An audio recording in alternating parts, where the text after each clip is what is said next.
Leo, your June 2025 forecast has a number of very contrasting energies.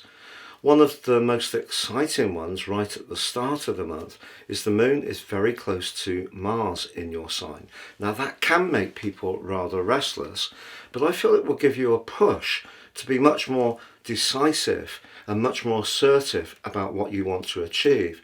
But your friendship and connection sector is also very strong at the start of this month, and it may be that you're the prime mover when it comes to getting a group of friends together, doing something around a trip or something that's sociable, and that can really help you to showcase all of the best of your outgoing energies.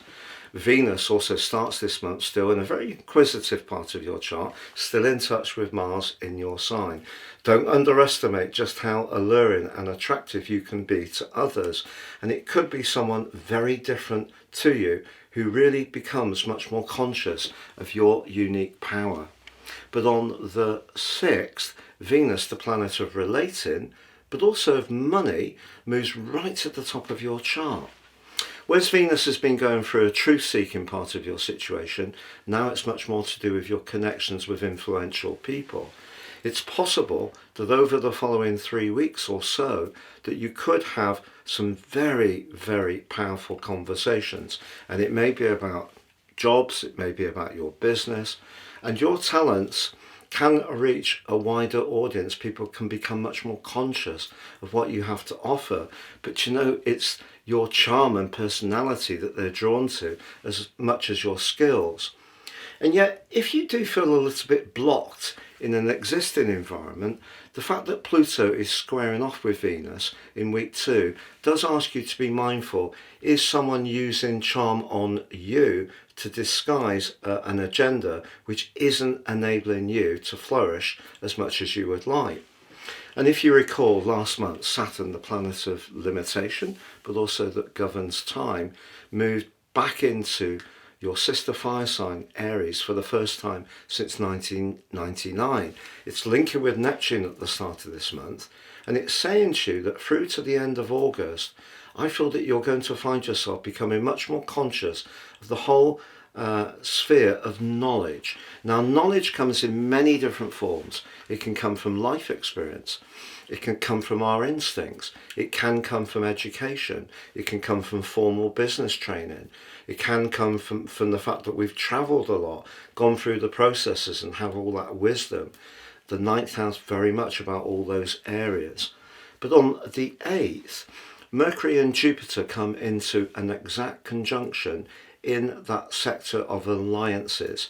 And if you have experienced over the last year, particularly around the business idea that you've had, some resistance in terms of creating the income that you would like, or in a business partnership, you and someone else you've been working with have wanted something slightly different, as Jupiter and Mercury move into your 12th house, you could find yourself much less outgoing than in that first week of the month. Jupiter being in the sign of Cancer is an area that Jupiter loves being in. It's exalted in this sign, but the 12th house is very much about the spiritual dimension. It can be about healing, and if you consider that Jupiter and Saturn are going to square exactly on the 15th of this month, and if that rings a bell, it's because they squared 3 times in the last year, but of course in 2 different signs. So what I feel could happen with that need for knowledge, the knowledge that can come up for you is a knowledge around your inner motivations, what truly makes you tick. If you do find yourself becoming much more interested in personal development or things like counselling, that wouldn't be a complete surprise.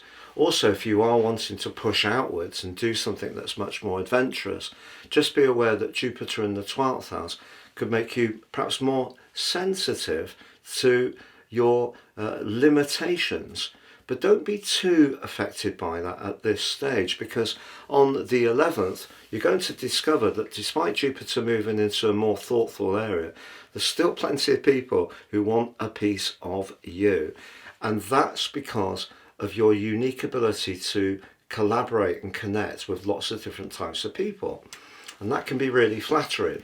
However, if there is a situation around a friendship, around a romantic relationship, or a business partnership where the financial aspects of how you both see things are very different in each person's case, it could show up on that full moon.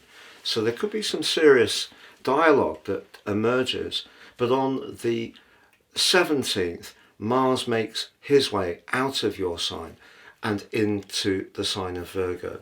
And if you've really been working hard on an individual project, your artistic talents, anything to do with flair, and perhaps that journey began first of all as long ago as the 6th of November last year, you're going to see the fruits of your labour. It's just that someone else may not see things quite like you do, but you have an enormous opportunity from them to monetize, to improve your finances in a way that may have seemed somewhat elusive over the last year, with Saturn having been in your 8th house. And the 8th house is things like investment, pensions, business income, can be shared resources, property matters, and can be legacies as well. But it also, the 8th house is where we deeply collaborate. So if you have been experiencing some disappointments, and your natural optimism with Jupiter having been in Gemini has been in some ways checked off, I feel that if you've really put the effort in, you can start to see the rewards, despite Jupiter, the planet of fortune, now basically being in a more spiritual location for the next year. But remember, Jupiter then will arrive in your sign, and that's something that only happens once every 12 years, so it's something to really look forwards to. But the latter part of this month does see a lot of action in that 12th house. The summer solstice sees the Sun move to join up with Jupiter in the sign of Cancer. They do actually come into a conjunction on the 24th. You may hear from someone from your past. You may feel deeply nostalgic. You may find yourself reminiscing about your past. There may be something you discover. It may be an item of physical worth, material worth, or it could be something of sentimental value. But if you see this item, it can mean an awful lot to you. If you are interested in genealogy, you could discover a lot about your personal backstory over the next year. But on the 25th, we have the new moon, and that new moon links very well to Mars. So Mars moves into your sector of everyday resources in the middle of this month, but can reward you, particularly for the things you've been doing behind the scenes, because sometimes there is that more upfront, public-facing type of role that Leos can be very good at. But for most of us, we do research, we work patiently, we're finding out things for ourselves step by step right throughout our lives. And something can come up to the boil for you towards the end of this month that could be very satisfying in that regard. So all that hard work could pay off, particularly if you're in touch with your deeper needs. Now on the 26th, Mercury moves out of that more psychological area where it's been with Jupiter and latterly the Sun, and moves into your sign. If there is something that comes up from Jupiter moving on the 9th to the Sun arriving on the 21st, and by the time Mercury emerges into your sign on the 26th, that's to do with someone's lack of loyalty, sincerity, genuineness. If you need to stand up how you feel about a situation, you're going to do it with enormous vigour, authority and confidence as this month draws to a close, because Mercury goes face to face with Pluto. Just be aware, if someone does see an issue slightly differently to you, they have a different worldview, it doesn't necessarily mean that they're wrong or you're right, or you're wrong and they're right, just you see it in different ways. So there could be a bit of a tussle in a conversation at the end of this month, which just be conscious of being very forceful, because if you are very forceful, you will need to make sure that factually you're on absolutely rock solid ground. And I think you can do that, but just know the way that you're going to achieve connections to people is going to change a little bit from the ninth.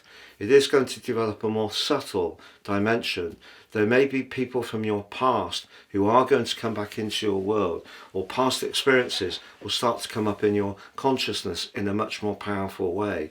Whether you're drawn to traditional religions, modern ways of seeing spirituality, a big potential growth can unfold for you over the next year, and it can be pushed in a way by Saturn. So Saturn and Neptune, which can be very much about spirituality, are asking you to work at knowledge, but I feel the biggest area of growth is likely to be your inner connection, how you see the world and how you see yourself at quite a profound level.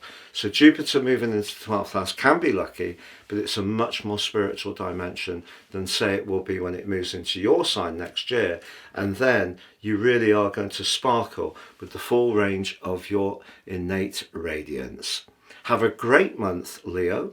Year 2025 is absolutely speeding by, and back by popular demand is my very unique personal horoscope offer. You can order your year 2026 forecast now, but also get the rest of year 2025 free. Also, my special package, which is totally unique to each person it's produced for, you'll get your life roadmap report. This is the most important document any of us can ever read, because this helps to give us searing insights into the patterns that are played out in our lives so far, but importantly, how to work with that energy future forwards in a much more effective way. The forecast helps you to time your moves to the best advantage. Please see the link below for more.